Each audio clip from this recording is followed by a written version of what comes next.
Here with reaction, Senate Judiciary Committee Chairman Lindsey Graham.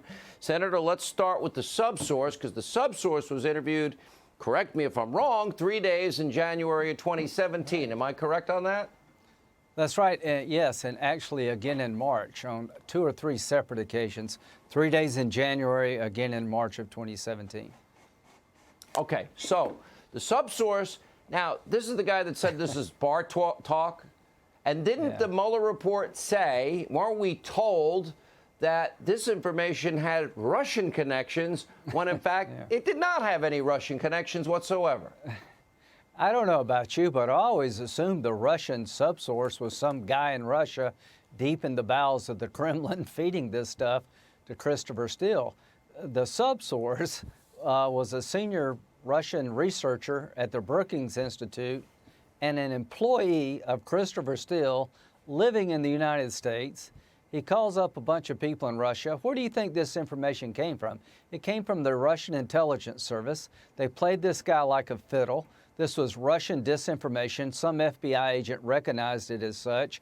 He told Steele, here's what I found, but it's not really reliable. Be cautious. Steele turned it into a Tom Clancy novel. The FBI bought it hook, line, and sinker and got warrants with it. The most successful political operation in the history of the Democratic Party, because Steele was on the payroll of the Democratic Party and Hillary Clinton's campaign. So they were warned. Now we learned in the unclassified document from last week from you, what did we learn? Right. We learned that when they went to first brief the president, National Security Advisor-elect, that would be, if in fact they got elected, General Flynn, that was all a ruse for Operation Crossfire Hurricane.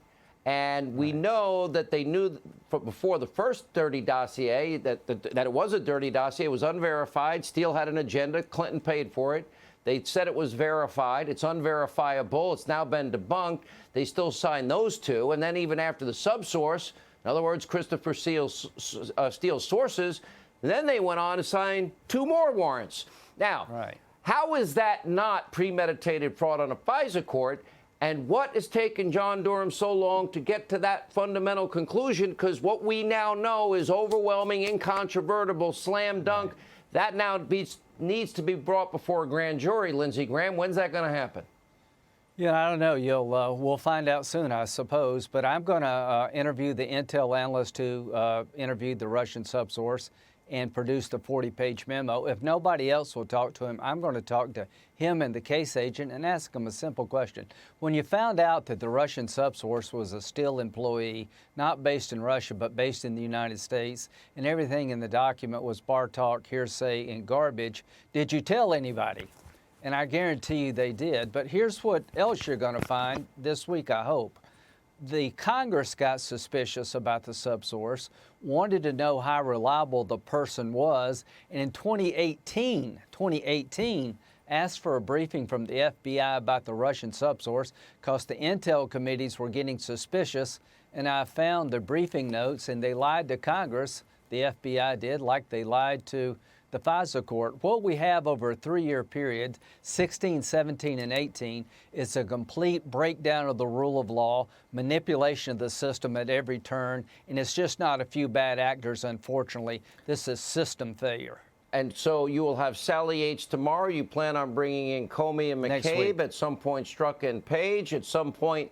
Do we ever get to the July 5th meeting in the Oval Office where Biden talked about the Logan Act and Obama talked about getting his people on this, his people, the right people, and when Sally Yates admitted she was shocked that Obama knew all about the Kislyak call, and Comey was there, and Comey's even saying we have nothing, and now we know Peter Strzok said we have nothing with any evidence of Trump-Russia collusion, and they knew it all, and they kept going forward with the lies to the FISA court, and then they went forward with an impeachment investigation. I want to know what they knew and when they knew it. Are they all going to be held accountable, Lindsey Graham?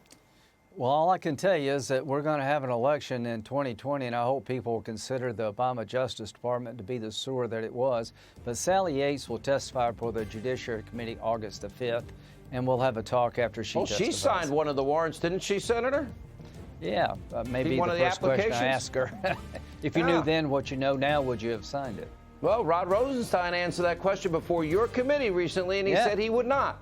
Let's see what Sally tuned. Yates says tomorrow. Stay tuned. Keep up the good work. Next We week. will hold them Thank you. accountable.